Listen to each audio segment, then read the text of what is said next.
Hello বন্ধুরা, আশা করি সবাই খুব ভালো আছো। নিয়ে চলে এলাম আরেকটি নতুন ব্লগ। আজকে আমরা যাচ্ছি আরেকটি নতুন মন্দিরে। আজকে ছিল শুভ রথযাত্রা। সেই উপলক্ষে শুনলাম পাঁচুরের কাছে খুব সুন্দর একটি জগন্নাথ মন্দির তৈরি হচ্ছে। সেটা দেখতেই আমরা বেরিয়ে পড়লাম সেই উদ্দেশ্যে পাঁচুরে যাওয়ার জন্য। প্রথমে আমরা রথ অনুষ্ঠানে গিয়েছিলাম শিখরপুরে। সেখানে রথ দেখে জগন্নাথ দেবকে প্রণাম করে মেলা ঘুরে আমরা এখন যাচ্ছি পাঁচুরের উদ্দেশ্যে। খুব তাড়াতাড়ি পৌঁছে গেলাম পাঁচুরেতে। এই যে 42 তলা ফ্ল্যাট, এটাই হলো পাঁচুরে পৌঁছাবার সবথেকে সুন্দর একটা ল্যান্ডমার্ক। এই 42 তলার ওখানে আমরা গাড়ি পার্কিং করে এগিয়ে চললাম পাঁচুরে মেলার দিকে, অর্থাৎ যেটা হাজরা কালীবাড়ি বলা হয় সেই কালীবাড়ির দিকে। বিখ্যাত কালীবাড়ি হাজরা কালীবাড়ি। এই কালীবাড়ি নিয়ে অনেক লৌকিক, অলৌকিক এবং মাইথোলজিক্যাল গল্প কিন্তু আমরা শুনে এসেছি। এখানকার ভগবান খুবই জাগ্রত এবং সেখানেই তৈরি হয়েছে খুব সুন্দর নতুন এক জগন্নাথ মন্দির। সেটা দর্শন করার উদ্দেশ্যে কিন্তু আমরা সবাই এখন এসে উপস্থিত হয়েছি হাজরা কালীবাড়ি চত্বরে। খুব তাড়াতাড়ি পৌঁছে গেলাম হাজরা কালীবাড়ির চত্বরে। সেখানে গিয়ে দেখলাম খুব সুন্দর একটি কৃষ্ণ মন্দির, সেখানে হরিনাম চলছে। কৃষ্ণ মন্দির আর মধুর হরিনাম, আহা, সে তো স্বর্গ অনুভূতি দেয় আমাদের প্রত্যেকে যারা আমরা ভগবানকে ভালোবাসি, ভক্তি করি, শ্রদ্ধা করি। মধুর হরিনাম শুনতে শুনতে আমরা ধীরে ধীরে মন্দিরের ভিতরে প্রবেশ করলাম এবং প্রবেশ করে অপূর্ব সুন্দর এক রাধাকৃষ্ণের যুগল মূর্তি দর্শন করলাম। আপনাদের এই মূর্তি কেমন লাগলো তা কিন্তু অবশ্যই জানাবেন। চলুন হরিনাম শুনতে শুনতে মন্দিরের ভিতরটা একটু আমরা সবাই মিলে দর্শন করে নিই।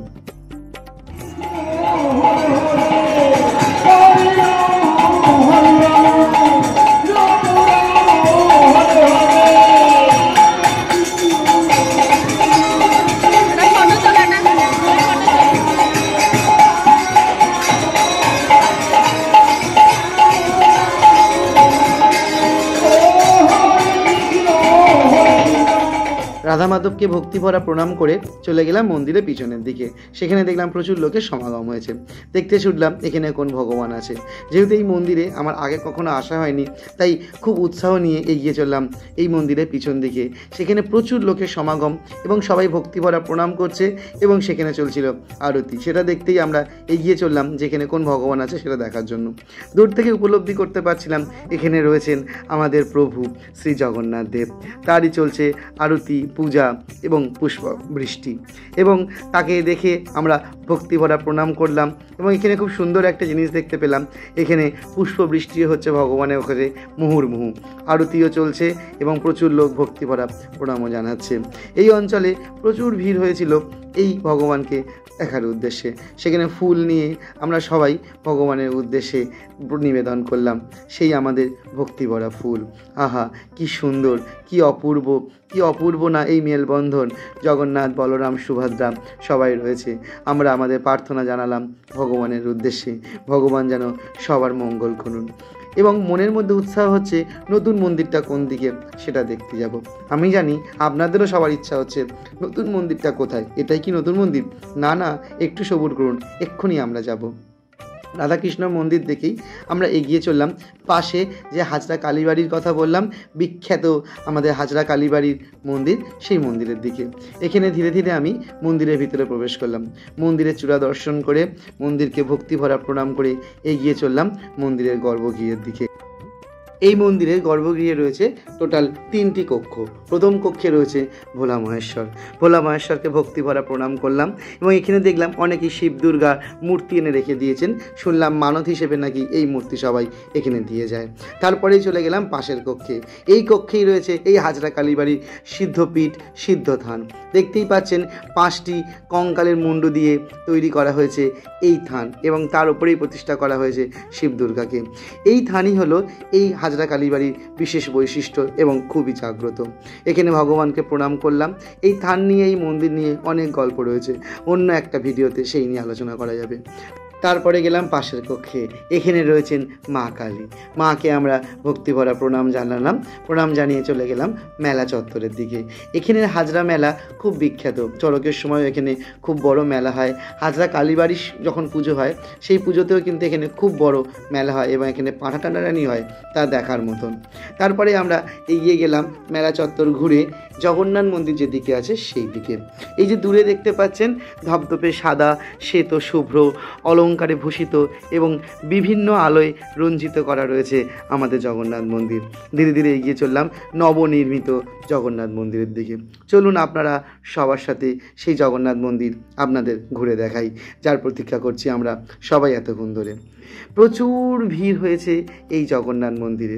ধীরে ধীরে প্রবেশ করে নিলাম জগন্নাথ মন্দিরের মূল চত্বরের দিকে। মাঝখানে দেখলাম একটা স্তম্ভ করা রয়েছে যেখানে প্রতিষ্ঠিত হবে গরুর পাখি। ধীরে ধীরে এগিয়ে চললাম মন্দির চত্বরের দিকে। আমি তো দেখে অবাক হয়ে দেখতে থাকলাম এই নবনির্মিত জগন্নাথ মন্দিরের ভাস্কর্য। এই আমার পিছনেই এখন দেখতে পাচ্ছেন যেটি, এটাই হলো নবনির্মিত জগন্নাথ মন্দির। এবং এই মন্দিরের যে বাইরের কারুকার্য তা তো অপূর্ব, চোখ ধাঁধানো। আপনারা সেই কারুকার্য দেখুন এবং আমাকে জানাবেন এই কারুকার্য আপনাদের কেমন লাগছে। এবং ভিডিওর মারফতে আপনাদের জানিয়ে রাখি, এই মন্দির কিন্তু এই বৃহস্পতিবারই প্রতিষ্ঠা হবে, অর্থাৎ 26শে আষাঢ়, ইংরাজির 11ই জুলাই। আপনারা যারা যারা যেতে চান, যারা যারা কলকাতার কাছাকাছি থাকেন, অবশ্যই এই মন্দির ভিজিট করুন। আপনাদের সত্যি ভালো লাগবে। এবং এখানকার ভাস্কর্য, কারুকার্য অপূর্ব, যা মুখে বোঝাবার না, চোখ দিয়ে দর্শন করতে হয়। চোখ দিয়ে ভগবানকে দর্শন করে মনে তার ভক্তিকে অনুভব করতে হয়, তবেই তো আসল মন্দির দেখা, ভগবানকে প্রণাম, ভগবানের উদ্দেশ্যে ভক্তি নিবেদন হয়। ধীরে ধীরে আমরা চলে গেলাম মন্দিরের গর্ভগৃহের দিকে। গর্ভগৃহে শুনলাম জগন্নাথ মূর্তি এখানে প্রতিষ্ঠিত করা হয়েছে। এখনও প্রতিষ্ঠা করা হয়নি, জগন্নাথ মূর্তিকে বসানো হয়েছে, প্রতিষ্ঠা হবে এই বৃহস্পতিবার। ধীরে ধীরে এগিয়ে চললাম জগন্নাথ দেবকে দর্শনের জন্য এবং গিয়ে দেখলাম প্রচুর লোকের ভিড় এবং চারিদিকে থই থই করছে জনসমুদ্র। তার মধ্যে থেকে জয় জগন্নাথ, জয় জগন্নাথ করতে করতে ধীরে ধীরে এগিয়ে চললাম মন্দিরের মূল গর্ভগৃহের দিকে। তারও বিগ্রহ অপূর্ব সুন্দর জগন্নাথ প্রভু বসে আছেন এবং সাথে আছেন বলরাম এবং সুভদ্রা মা। খুব ভক্তিভরা প্রণাম করলাম ভগবানদের। আপনারাও দর্শন করুন এই সুন্দর নবনির্মিত জগন্নাথ মন্দির এবং ভগবানকে। এবং আমার এই ভিডিওর কমেন্টে জানাবেন কিন্তু আপনাদের কেমন লাগছে এই নবনির্মিত জগন্নাথ মন্দির। জগন্নাথ দেবকে দর্শন করেই চলে গেলাম পাশের কক্ষে। সেখানে দেখলাম সুসজ্জিত বেদি উপস্থিত, কিন্তু ভগবানকে এখনও বসানো হয়নি। শুনলাম এখানে রাখা হবে রাধা মাধবের মূর্তি।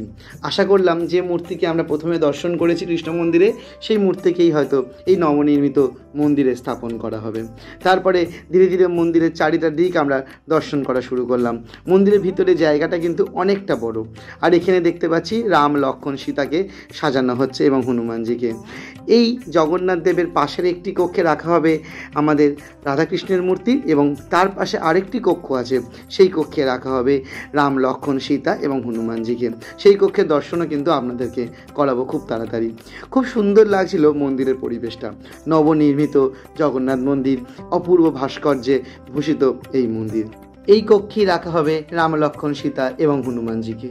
তারপরেই আমরা চলে গেলাম মন্দিরের বাইরেটা দর্শন করতে এবং আপনারাও দেখাবো সেই অপূর্ব কিছু ভাস্কর্য খুব কাছ থেকে। আপনারা সেই মন্দিরের ভাস্কর্য দর্শন করুন এবং অবশ্যই আমার কমেন্টে লিখবেন এই মন্দিরের ভিডিও আপনাদের কেমন লাগছে। চলুন সবাই মিলে মন্দিরের ভাস্কর্যটা দর্শন করি। এই মন্দিরে ভাস্কর্যে আপনারা দর্শন করবেন সমুদ্র মন্থনের অপূর্ব দৃশ্য এবং আমাদের সনাতন ধর্ম প্রচারের বিভিন্ন দৃশ্যপট। চলুন আপনারা সবাই মিলে সেই ভাস্কর্য দর্শন করি। সেই ভাস্কর্যের দর্শনে এসে প্রচুর মানুষ এখানে, আর আপনারা দেখছেন আমার ভিডিওর মাধ্যমে। কেমন লাগছে অবশ্যই জানাবেন।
এই ছিল নবনির্মিত জগন্নাথ মন্দির। আপনাদের কেমন লাগলো ভিডিওটি অবশ্যই কিন্তু কমেন্ট করে জানাবেন, আর কমেন্টে জয় জগন্নাথ লিখতে কিন্তু একদমই ভুলবেন না। আর যদি ভিডিওটি ভালো লাগে অবশ্যই এটিকে শেয়ার করে সমস্ত বন্ধু বান্ধবের কাছে পৌঁছে দেবেন এই জগন্নাথ মন্দিরটিকে। আর যদি কলকাতার কাছাকাছি থাকেন চেষ্টা করবেন 26শে আসার, অর্থাৎ 11ই জুলাই এই মন্দিরে আসার, কারণ ওই দিনই এই মন্দির প্রতিষ্ঠা হবে। ওই দিন আসবেন এই মন্দিরে, খুব ভালো লাগবে। জগন্নাথ দেব সবার মঙ্গল করুন। এই বলে আজকের ভিডিওটি এখানেই শেষ করছি। জয় জগন্নাথ। সবাই ভালো থাকবেন, সুস্থ থাকবেন, এবং যদি আমার চ্যানেলে নতুন হন অবশ্যই আমার চ্যানেলটিকে সাবস্ক্রাইব করবেন, এবং এই ধরনের ভিডিও দেখার জন্য অবশ্যই আমাকে কমেন্টে জানাবেন। চেষ্টা করব এরকম সুন্দর সুন্দর নবনির্মিত মন্দির এবং কলকাতার আশেপাশের মন্দিরগুলোকে আপনাদের দেখাতে। আমি যেটা শুরু করেছিলাম কলকাতার মন্দিরে মন্দিরে, তারই একটি ব্লগ থাকলো এই ভিডিওর মধ্যে। সবাইকে অনেক অনেক ধন্যবাদ। নমস্কার। ভগবান সবার মঙ্গল করুন। জয় জগন্নাথ।